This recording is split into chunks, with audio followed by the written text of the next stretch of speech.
Good morning, good evening, and good afternoon. Whatever time it is in your city, I'm your host, Sunny M, and you're listening to Come Out and Shout. Today I wanted to talk about a couple of things centering around my coming out story. Yes, the coming out story. I feel like you can't really have a story if there isn't really a beginning, middle, and an end.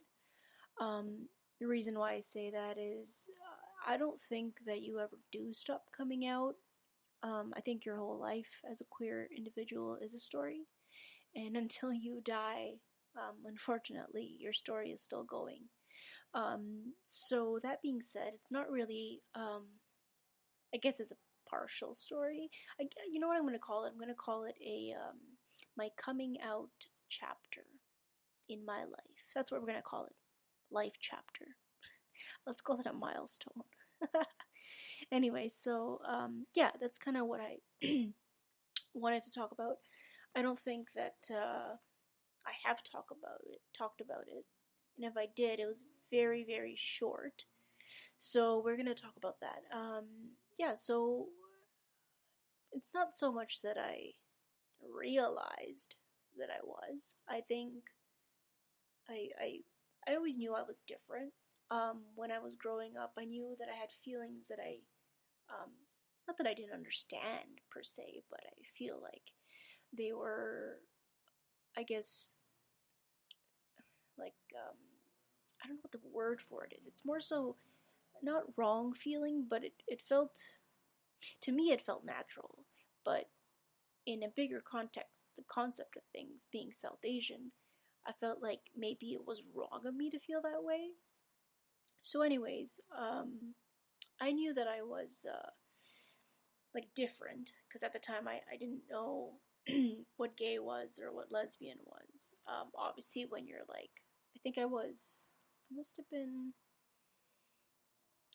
the first realization that I had was when I was in grade two, and I just had a fond, like just a very fond feeling of my teacher, my French teacher, Miss Paguandes, and she was brown. I don't know if she was like West Indian or like Indian, but I know she was Indian or whatever sort of Indian, or maybe she wasn't. Maybe she was Tamil. I don't know. I have no idea. And all I know is that she was brown. So forgive me if I'm incorrect. But she was of color, and I had the biggest crush on her. And I would get like antsy every time like she'd come around. Like we'd have like different sort of activities. So we'd be like we'd have these like cahiers. A cahier means like a notebook or whatever in French.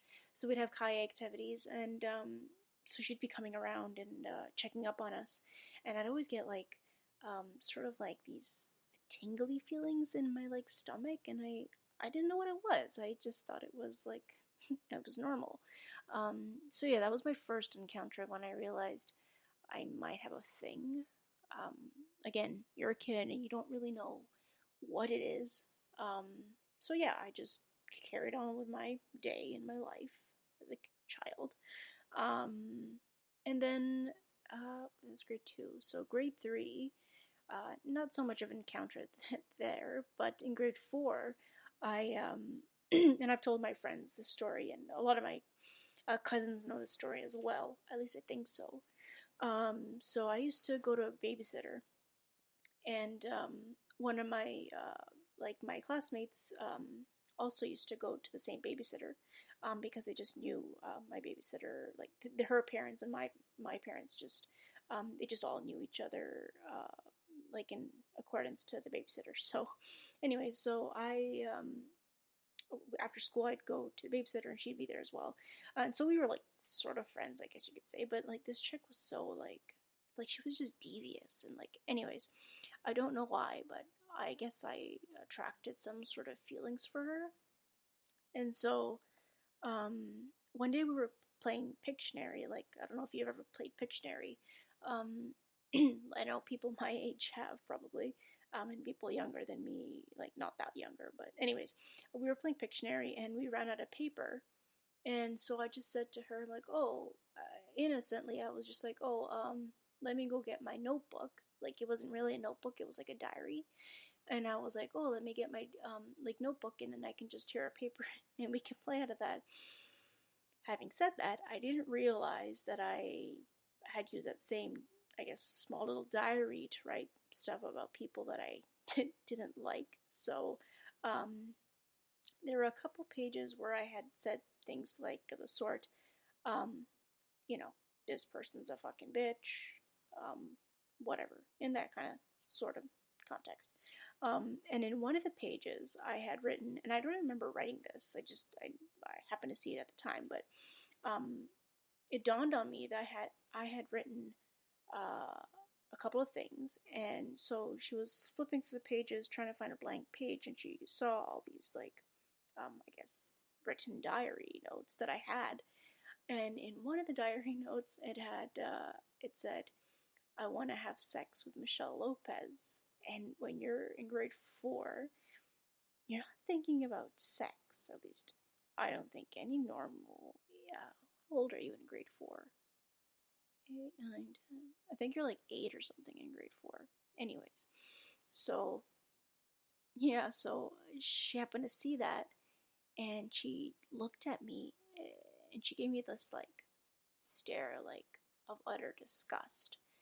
And my heart was beating because I was like, what happened was when she was flipping the pages, it dawned on me that I had written that. I'm like, oh my fucking god. So as she pointed it out to me, I just made up some stupid shit, and I was like, oh no, that says Michael, because there was a guy named Michael in our class. I'm like, oh no, that says Michael. And she's like, no, it says Michelle.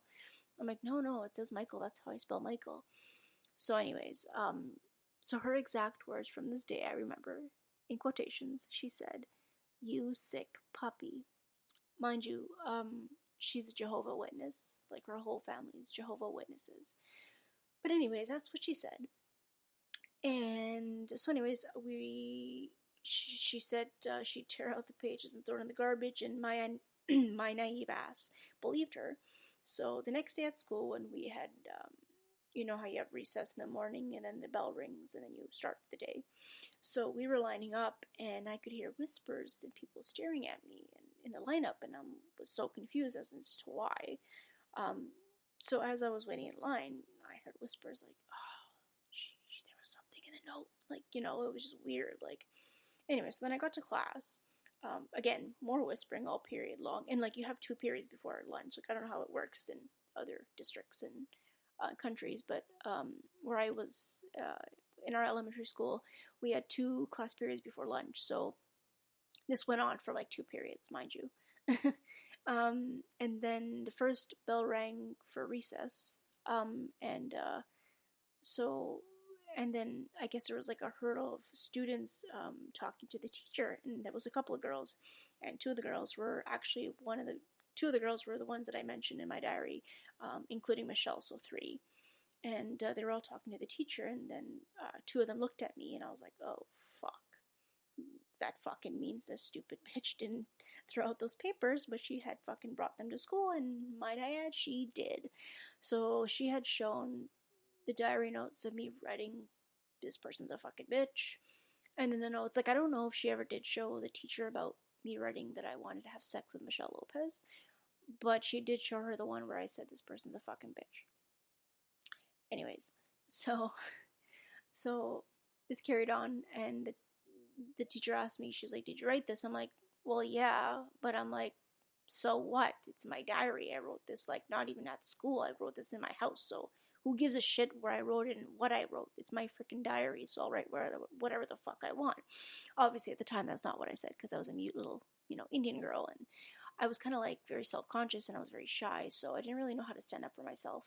And I was bullied in grade 3, so, like, actually all of my, like, childhood, I was pretty much bullied in elementary school. A lot of my friends don't really know that, like, friends that I grew up with in elementary school, or maybe they do, I don't know. So yeah, so what happened was I was so ashamed and so scared to go out for recess that I stayed indoors. I didn't go outside. So for that entire like pretty much the entire like year. I never used to go to recess. I'd like have to be forced out of the like classroom during lunch because the teacher would leave to go for her lunch. But for both recesses, I would stay and just help the teacher inside the class because I was so like just utterly ashamed, and so it was pretty traumatizing when you're a kid when that happens. Like you don't really think about it like when you're an adult. You're like, haha, that that happened to me as a kid, but because that happened, I was so traumatized that I like in general became very like I grew up to be a little bit tougher, and I don't take bullshit from people. So like if you were to walk down the street and see me, you'd probably think I'm a bitch because I got a bitch face when I walk down the street. But that's kind of like, I guess, like what you experience kind of obviously creates who you are. So anyways, so that was one instant of me realizing that there was something different about me and that I liked girls. So that was a turning point for me since then. I didn't so much hide those feelings, I tried to understand them. I tried to compare them with feelings for guys. So um, I did happen to have a crush on a guy in grade 6. His name was Jazdeep Man, and I thought those were real feelings. So I'm like, okay, well, I like a guy, so, whatever. I don't understand these girl feelings, so we'll just put them to the side for now. And then in grade 7, in 8, I had this one friend that was going to move, so I got like all fucking emotional, and I couldn't understand why I'd be crying over the fact that she was moving. Like I just didn't understand. And part of me was like, well, is it because these girl feelings are coming back? Like, is that why?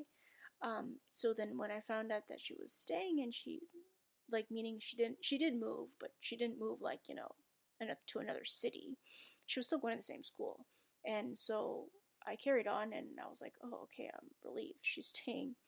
But again, I didn't understand like why I was so invested and emotionally drained from that, like why I was so sad. So anyways, high school came in grade 9 and 10, and I would try to like get her attention. Like I would try to show off and just be stupid. Like how like guys try to like impress a girl by being just a class clown or just doing stupid shit. So it's kind of what I used to do. So I used to drop my pencil and just do stupid shit and just to get her like attention, right? And then I realized, also in grade 9, I was gay. Like I knew for a fact that I indeed was a lesbian because I fell madly and infatuately in love um, with this senior girl. I have no idea what her name was, but she was just fucking hot. Okay, and she was a senior, so I was in grade 9. She was in grade 12, and I saw her in the hallway when I think this was the second or third day of high school, and I had seen her, and I was just like, holy shit. Like when you when you watch a movie and a guy drops his mouth and because this girl is so hot. Well, anyways, that was me. I was just like, oh my god, she's smoking. And that's when I realized I was gay. Like at that point in time, I knew what a lesbian was at that point, and so like I knew what it was. And that's when I realized, like fully acknowledged that yes, I'm a lesbian. So yeah, it took, like, I guess you could say it took some sort of understanding as a child. But I knew deep down always that I was. So anyways, yeah, I had this like huge crush on the senior, and it went on till obviously the entire year. So I'd see her in the hallways, and I'd see her like sometimes when you had class before the group before you. And so yeah, so I was just madly and infatuated with this chick. And then I also had a crush. I had multiple crushes. Let's just be real. I had multiple crushes on women in high school at the same time. So like like high school, how you have like you're pretty much with the same people all year long. Like I don't know if it's the same in the States, but so anyways, I had a couple of classes with this chick. Her name was Sydney, and again, but she was like in our class, so she was our age. And again, I was just like, I would just be like, oh, is like Sydney gonna be in our, like in the group, or like just Sydney gonna do this, or like, and my friends would be like, why are you so obsessed with Sydney? Like, and like when Regina George goes, why is she so obsessed with me?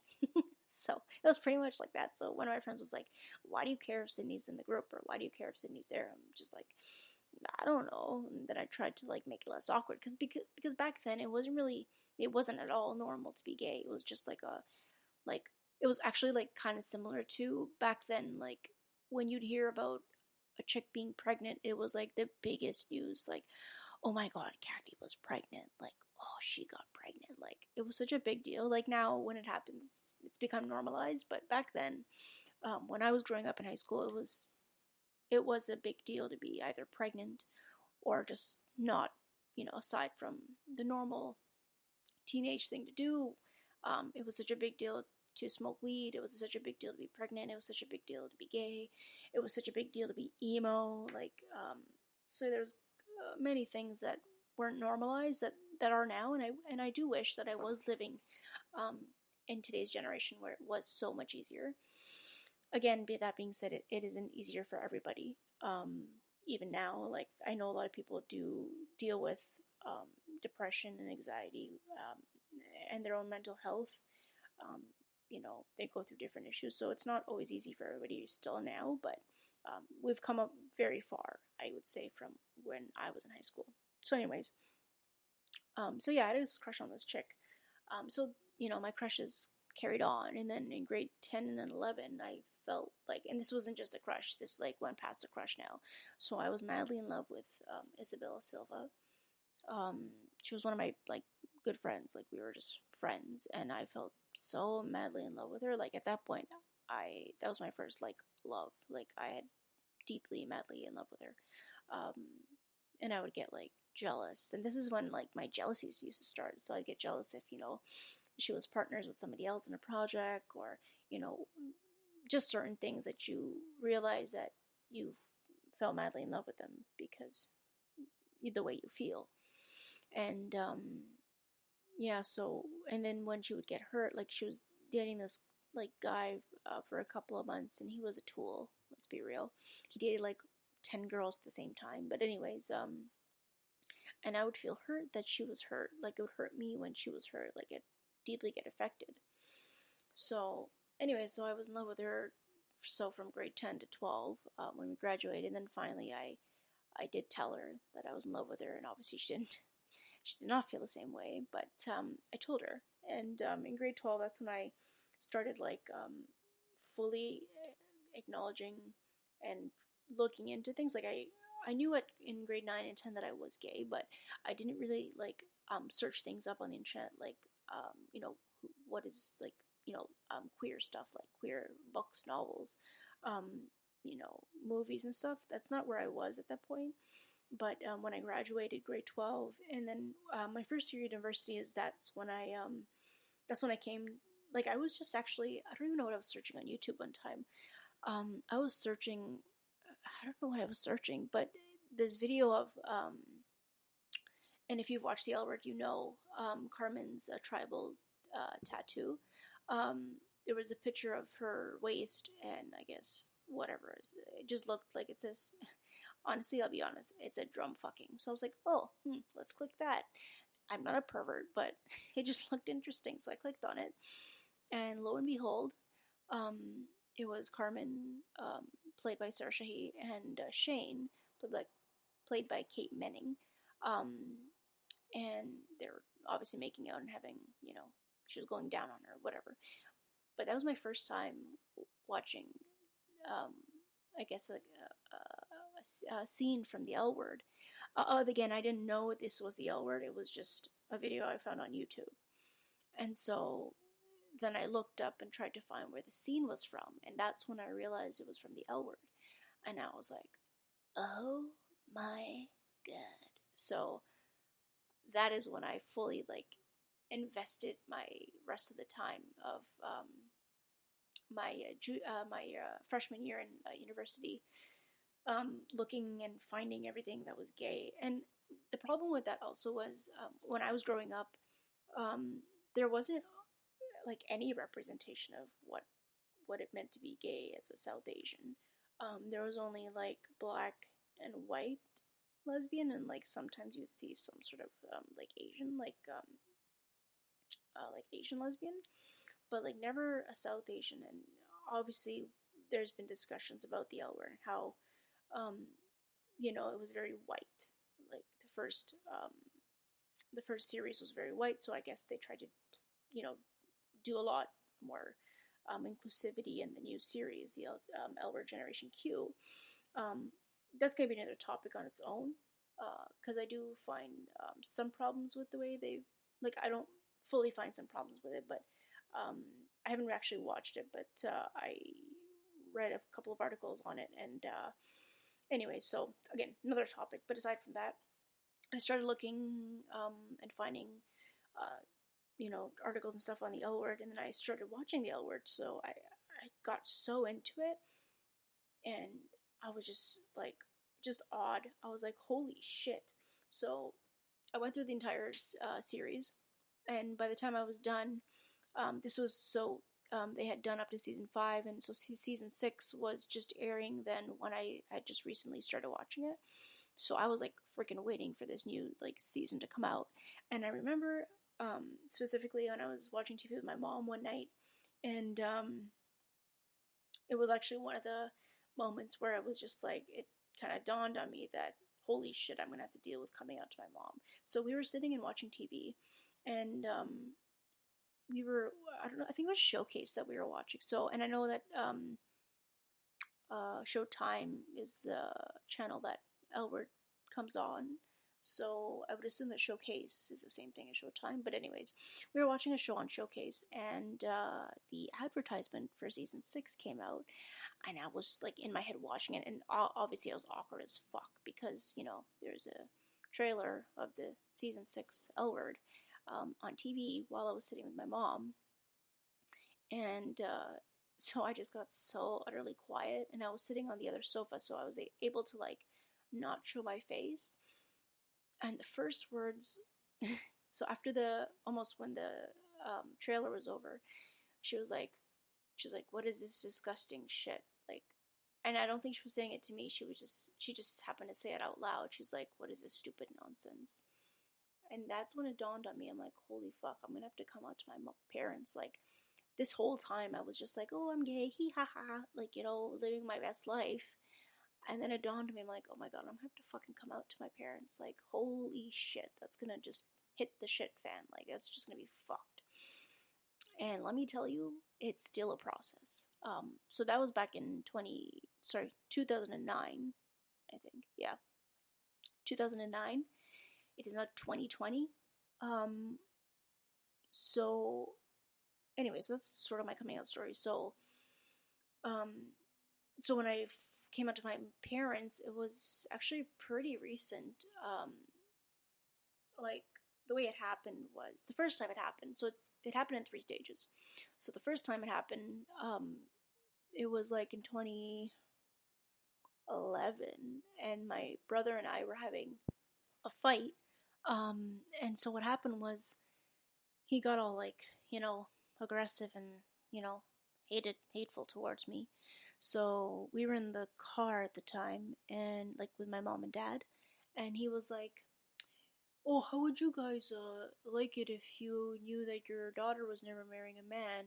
And they both looked at each other with utter confusion, and my heart was racing like no tomorrow, and I was like, "Fuck me." And I didn't say anything to that. I just really just stayed quiet, and then it just became all quiet. And then so that was the first instant. And actually I think it was 2 or 3 days after that, me and my mom got into an argument, and I got so angry, I got so pissed off. And I don't remember what the fight was about, but I got so angry and pissed off, and I just yelled out. I was like, like, what he said was true the other day, and whether you like it or not, that's who I am. And I just kept going on a tangent, and then I think like I just went into my room, and I just shut the door, and then my dad went down, and then my mom went down as well, like downstairs to the kitchen, and I think he was trying to calm her down, But I was like going back and forth in my bedroom, and I remember I was like pacing, and I was like, holy fuck, did I just do that? Like, but I was so angry too, right? I was just like full of anger, and I'm just like, you know what? Fuck it. I'm just gonna say it. And it was just in an ugly way, and that's not how I wanted to come out. So that was that instance. So the same night, my dad came into my room and was like, you know, and he was really sincere about it. He was like, you know, this isn't what we do. Um, you know, are you sure this is how you feel? You know, maybe you can change and change how you feel. And at that point, I was like, oh my God, why did I come out? Like, what's the point of coming out? They're never going to change your minds. So I battled a lot with trying to be, I guess at that point, I was trying to like be ungay. I tried to, like, ungay myself. Like, I used to, you know, be in the bathroom and just cry all the time. And I did have a, you know, I did try to cut myself a couple of times. I did, yeah, it was a scary time, and you know, it was an internalized homophobia that rendered in me. It's because of these social expectations of being South Asian. I thought that it'd be easier if I wasn't gay, not for me, but for my parents. I tried to do that for them, but it wasn't going to happen. And I know that if I had done that, um, either I'd become really depressed, um, you know, it would just, my life would be totally different than what it is now. And not to be mean, but I would let the system, the South Asian ideological fucked up system, win, where we should just keep silent of our feelings and continue living like zombies just because that's the way we've been told by our ancestors to live. So I took an active role in not letting that happen to myself, and I think that's very important. Not just for me, but I think for any South Asian queer person that's going through this right now. I can't relate to those that are, you know, going through transitioning or, you know, who identify as non-binary. But I can tell you from my perspective as a gay, lesbian, South Asian queer woman, um, you know, obviously it doesn't get easier. It's never going to get easier. Um, but we do have to teach our parents. So finally, when in 2016, I tried to. This is when I sat my mom down, and this is just a conversation I had with my mom, and I was like, "Listen," and I knew in myself that I wasn't actually gonna. So after that time that I had come out, it was kind of like an elephant in the room. So for a couple of years, so that was 2010. So 11, 12, 13, 14. So 6 years went by, and I had met my significant other in 2015. And in 2016, I realized that's when I really needed to fully, properly come out and be like, listen, I'm gay, and that's just how it's gonna be. I'm sorry that, you know, it is what it is. I'm proud of being gay. So I sat my mom down, and I was like, listen, I'm like, you know, she's my girlfriend, and you know, I'm gonna have a future with her. Um, my mom then asked me, she's like, well, are you going to marry her? And I'm like, yeah, I'm going to marry her. I'm going to have kids with her. And she was just in utter shock. She was just like, she was disgusted. She was in utter shock. She acted like gay people don't get married. Gay people shouldn't get married. It's not something that a gay person does. When I said I wanted kids, she's like, oh, how are you going to have kids? You know, they're not going to be your kids. Like, just stupid fucking shit like that she says. Or actually, anyways, another story, but yeah, she said those things, and she did say a lot of hurtful things. One of the things she had uttered from her mouth was, you know, because when I was a baby, I had a heart murmur, and again, you know, this was the first time me fully properly coming out to her, so she was running through her own emotions. I'm not giving her an excuse as to why or what she said. But anyway, she said that she wished she had never given me the operation to fix my heart murmur, because then I wouldn't have been, i.e., living right now, and that would have been easier than having to deal with me being gay. Yeah, I know. It's fucked up. So, um, yeah, so, and even till this day, it's not easy. Um, but I've become myself more, I guess, stern about it. Not so much passive and letting their homophobic comments get in my head. I did let it get in my head for like a full year, and then I started to change my way of thinking. Um, just because I don't think it's fair to me. I think that we as South Asians always like to, make our parents happy. But I think it goes both ways. You should also try to, understand your child. And I think that treating your child as if they've done something horribly bad just for being gay is, I think, should be considered a sin. You're actually not physically, sorry, psychologically abusing your child when you say things like, the other day, I was talking to my mom, and she's like, "Oh, we were just talking about like the future," and she's like, "Oh yeah," she's like, I can't wait to have grandkids once Sanjo has kids," and I'm like, in my head, I'm like, okay, well, I'm gonna have kids, so aren't they considered grandchildren?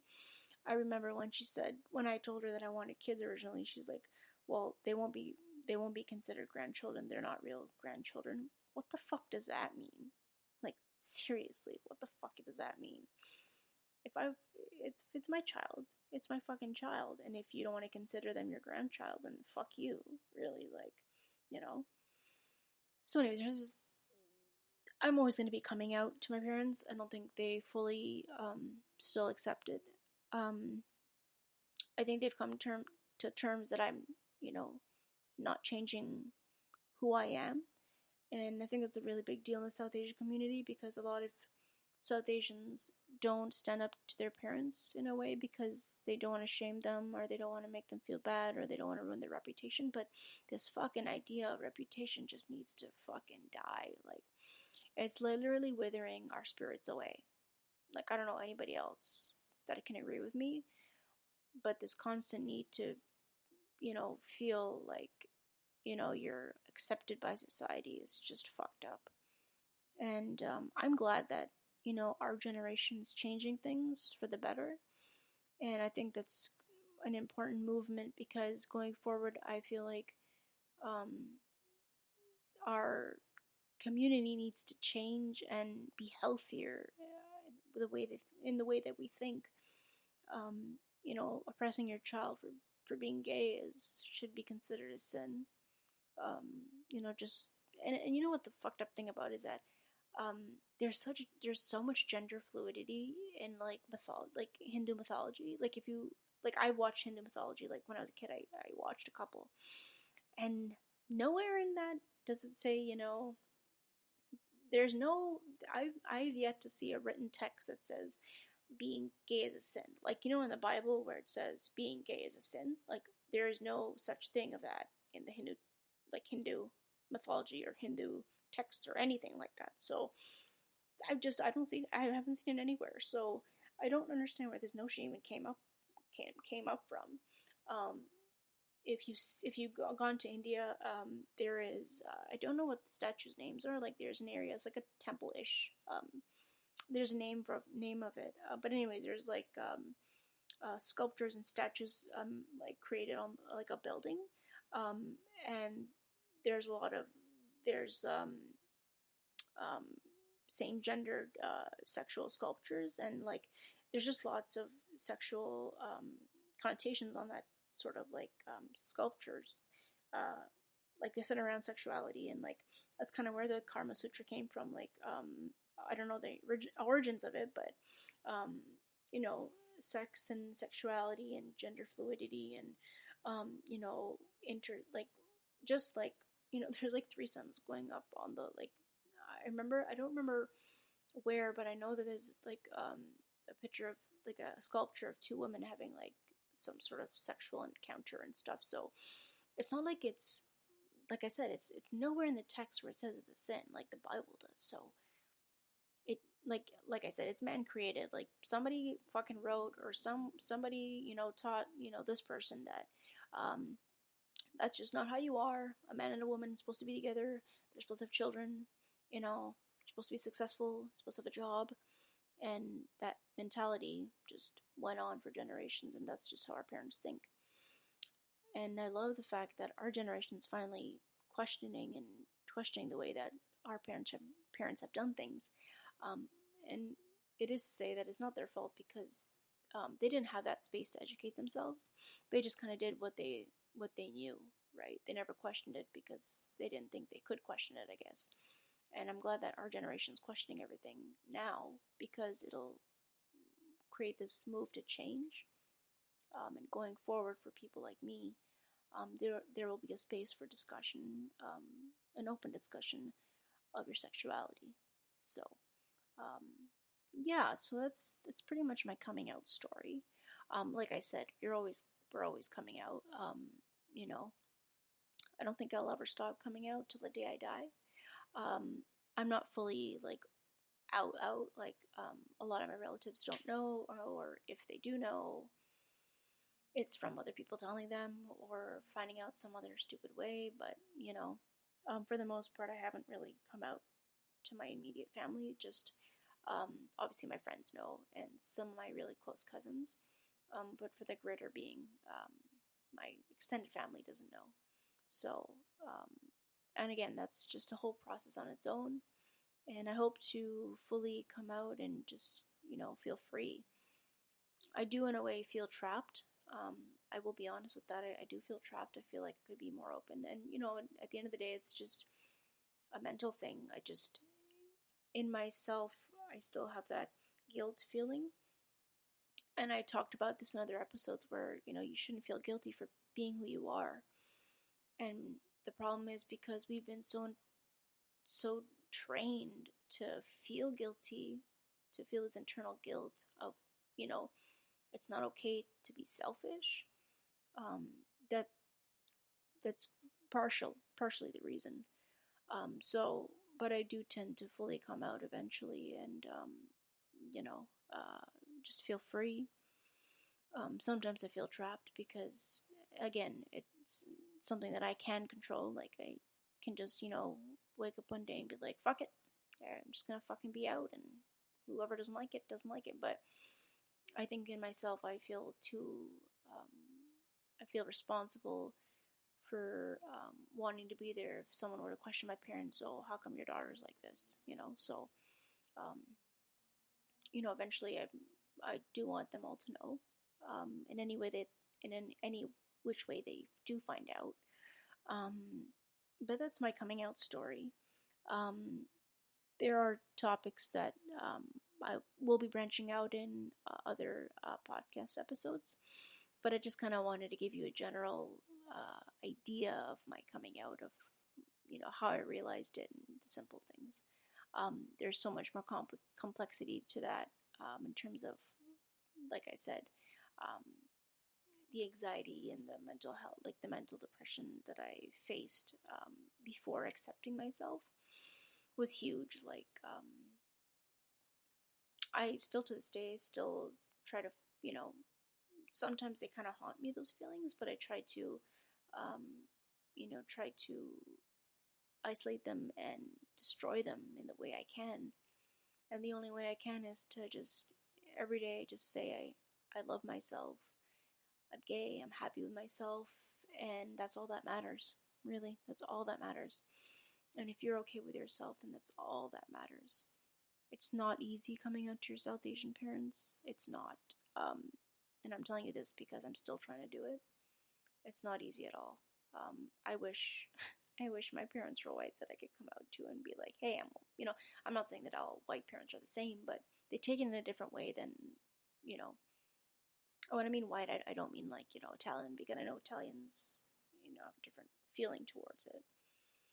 Or like really religious, Christian people or Catholic people, or in general any religious group, like Muslims. I know they're really strict on homosexuality.